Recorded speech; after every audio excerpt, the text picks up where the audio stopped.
All right, we're back on this side of it. I couldn't get it to switch over without hitting stop. So it's Wednesday in Plantersville, and that means several things today. First of all, I just showed you how to get to James Fowler's funeral service online.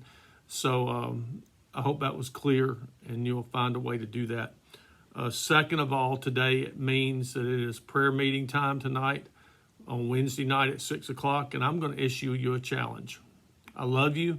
I'm not mad at you, but I keep hearing from people, not just our folks, but other people, that we need to be praying for our country, okay? We need to be praying for our communities and for our towns and for our state and for our leaders and all these things, because everybody's upset with what's going on right now. I want to see you at prayer meeting tonight on Facebook Live, 6 o'clock, church Facebook page, and you like it, and then you can have access to it. Now, lately, what I usually do is after I get through a prayer meeting, I will let it post, and then about 30 minutes later, I'll go back and see if I missed anybody, and sometimes your name does not show up at the bottom as I'm talking to you. But like last week, I think we only had 13, 14, 15 people somewhere in there. And I want to tell you something. There should be more people praying on Facebook with their church.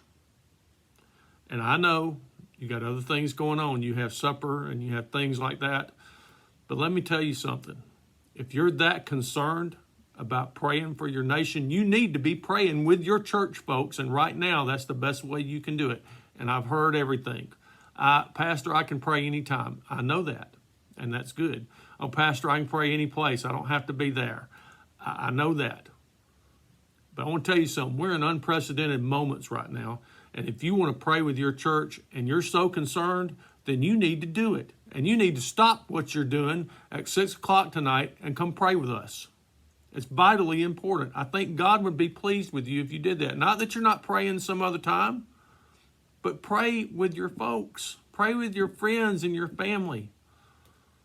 It will be important. And I'll tell you this, I'll even be this honest with you. I don't really care if you stay for the Bible study.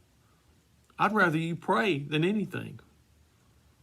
So please join us tonight and pass that along to some other church members, because I can only say it in this limited thing here. So, all right, get off my soapbox. We also need to pray for June 21st. We're continuing to get ready. You should be receiving a letter in the mail if you're a church family member and a church member. You should be receiving a letter in the mail today, if you haven't gotten it yesterday, from the church outlining what's going to happen on June the 21st. So pray about that too. All right, now it's time for the Bible. Turn to Psalm chapter 9 and look in verse 10.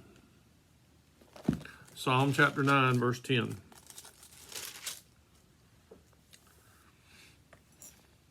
Give you a moment to get there. Psalm chapter 9, verse 10.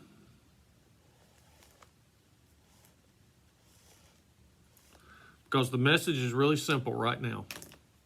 Let's read the verse. And those who know your name put their trust in you. For you, O Lord, have not forsaken those who seek you. That's comforting to me this morning. Should be comforting to you as a believer. And I'm going to be talking to whoever's listening here. If you're a member of our church, I'm talking to you. If you're not a member of our church, then I'm talking to you also. So don't get distressed and say, well, he's only talking to his folks. No, I'm talking to every Christian right now, whoever's listening. We claim this promise here. Those who know your name put their trust in you. We claim that because that's important. We find comfort in that. We find strength in that. We find all kinds of things in that. We find assurance from the Lord. And then we see the second part of the verse. It says, for you, O Lord, have not forsaken those who seek you. What a promise. But you know what I'm sensing right now? And I could be totally wrong. If I'm 100% wrong, then I'll ask God to forgive me. But what I'm sensing right now is we're not taking this to heart. It's all lip service. We talk a big game, but we're not walking the walk. I know. We're tired of being isolated. We're tired of not being able to come to church like we want to. We're tired of not being able to do the things that we wanted to do. And we're tired of all the problems. and we're trying to help and solve the problems. And sometimes when you try to get inside a problem and try to solve it, you get pushed back and pushed out. I know. I'm in the same boat you are. I know all those things. But that does not excuse the fact that when we say this and we cling to this in verse 10, those who know your name put their trust in you, for you, O Lord, have not forsaken those who seek you. As I've heard so many times in so many different Bible verses and sermons, God has done his part. He has proved who he is. And he's done his part. And it's time for us as Christians and as believers and as church members or whoever you want to classify yourself as. It's time for all of us to do our part. Not just one of us or two of us, all of us to do our job. Because you know what? It's no good, and I'm going to use a sports analogy here. It's no good if you claim allegiance to a certain team or a certain sport if you don't support it. You can think about that. I can tell you who I support all the time, but if I don't do that in person or some way, form, or fashion, if I just sit back to the side and just kind of take the day off, so to speak, I'm not doing anything. And that's what happens with verse 10 sometimes. We will claim this promise. We will look at that promise. We will go, oh, thank you, Lord. Yes, and that's great. But until we put our walk to our talk, it's nothing. So that's all I'm going to tell you today. Hope you have a good day. I want to see our church members at prayer meeting tonight, and I hope you'll join us. If you don't have Facebook or whatever, that you're excused. Or if you don't have internet capability, you're excused.